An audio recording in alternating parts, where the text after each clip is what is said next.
बिस्मिल्लाहिर्रहमानिर्रहीम अस्सलामुअलैकुम वरहमतुल्लाहि वबरकातुहू। उम्मीद करती हूँ आप सब खैरियत से होंगे।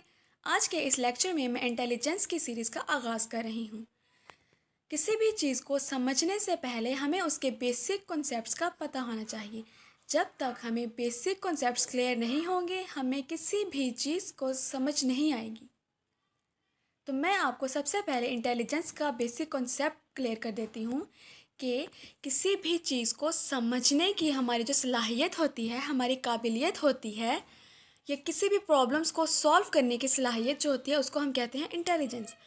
मिसाल के तौर पर आप देखें कि हमें डेली लाइफ में हमें अचानक से कोई प्रॉब्लम आ जाती है तो उसको हम किस तरह से सॉल्व करेंगे। हम अपना आईक्यू लेवल यूज़ करते हुए, अपनी सलाहियत को, अपनी कैपेबिलिटी को हम यूज़ करते हुए उस प्रॉब्लम को सॉल्व कर लेंगे। तो ये होती है इंटेलिजेंस। आज के इस लेक्चर में हम इन पॉइंट्स को कवर करेंगे। तो आइए चलते हैं अपने टॉपिक की तरफ। सबसे पहले हम देखेंगे इंट्रोडक्शन। इंटेलिजेंस के बारे में मैं आपको बता चुकी हूँ कि इंटेलिजेंस जो है हमारी एबिलिटी होती है, हमारी कैपेसिटी होती है किसी भी प्रॉब्लम को सॉल्व करने की। तो इंट्रोडक्शन देख लेते हैं हम। डिफरेंट साइकोलॉजिस्ट थे, हर किसी ने अपने अंदाज से इंटेलिजेंस को डिफ़ाइन किया।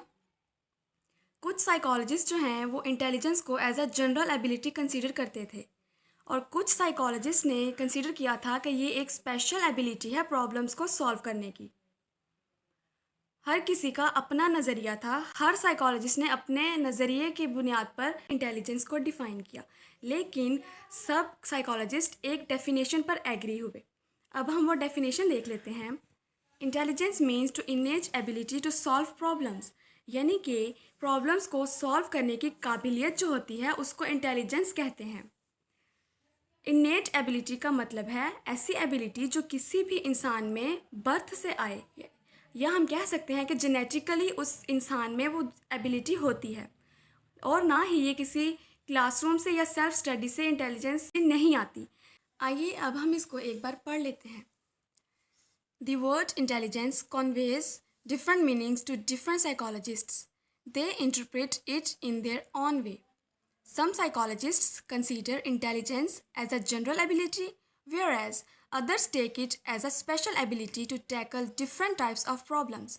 However, different the opinions of different school of thought may be, they all seem to agree on one comprehensive definition. Intelligence means to innate ability to solve problems.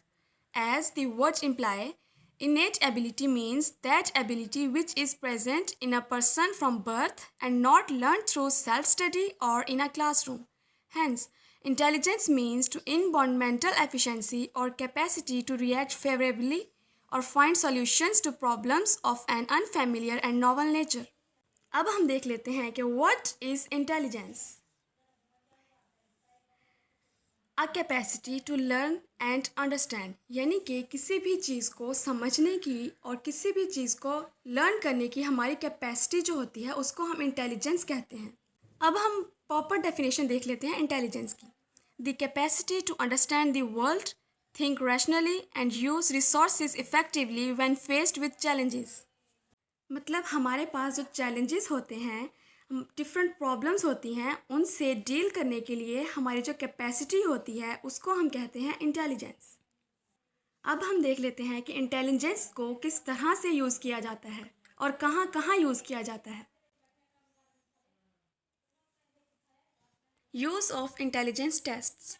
Intelligence tests were preferred over traditional tests of memory or test of classroom instruction, यानी कि intelligence test को traditional test के ऊपर preference दी गई थी। मतलब ये है कि इंटेलिजेंस टेस्ट जो है वो ट्रेडिशनल टेस्ट पर डोमिनेट हो गया था। Intelligence tests were first used for the purpose of selection of personal in western countries. Western countries में किसी भी वर्क प्लेस में एम्प्लॉयज़ को सिलेक्ट करने के लिए इंटेलिजेंस टेस्ट को पहली बार इस्तेमाल किया गया था। And they have now become quite popular in our country. अब इंटेलिजेंस टेस्ट जो हैं वो हमारी कंट्री में भी बहुत ही पॉपुलर है। Our government first introduced intelligence test for selecting personnel for our armed forces. हमारी गवर्नमेंट ने आर्म फोर्सेज में सिलेक्शन के लिए इंटेलिजेंस टेस्ट को कंपलसरी करार दिया है। हमारे टेस्ट में सबसे पहला टेस्ट इंटेलिजेंस टेस्ट होता है और जब तक हम इंटेलिजेंस टेस्ट को क्लियर नहीं करेंगे हमारा नेक्स्ट टेस्ट नहीं होगा. Now their use is being extended to other departments and professions including civil services. तो ये था यूज़ ऑफ इंटेलिजेंस टेस्ट. अब हम देख लेते हैं intelligence and general test. The main difference between the intelligence and general test is that the former type is a measure of one's intelligence or inborn capacity to solve problems, whereas the latter is a test of one's acquired knowledge. जैसा कि हमने पहले पढ़ा कि intelligence test किसी भी इंसान की इनबॉर्न कैपेसिटी होती है, बाय बर्थ कैपेसिटी होती है, लेकिन वक्त गुजरने के साथ साथ इसको इंसान का अपना नॉलेज करार दे दिया गया. General type of tests may be short but admit of lengthy answers of a subjective nature. General test जो हैं ये शॉर्ट हो सकते हैं लेकिन इनके आंसर्स जो हैं वो लेंथी होते हैं, यानी कि subjective type. Whereas intelligence tests may be lengthy but admit of short answers. दूसरी तरफ इंटेलिजेंस टेस्ट जो हैं वो लेंथी हो सकते हैं लेकिन इनके आंसर्स शॉर्ट होते हैं, यानी कि ऑब्जेक्टिव टाइप पेपर होता है. Intelligence test have to be answered at a very fast speed. Intelligence test के आंसर्स को बहुत ही जल्दी से सॉल्व करना पड़ता है. There is a very short time at the disposal of the examine.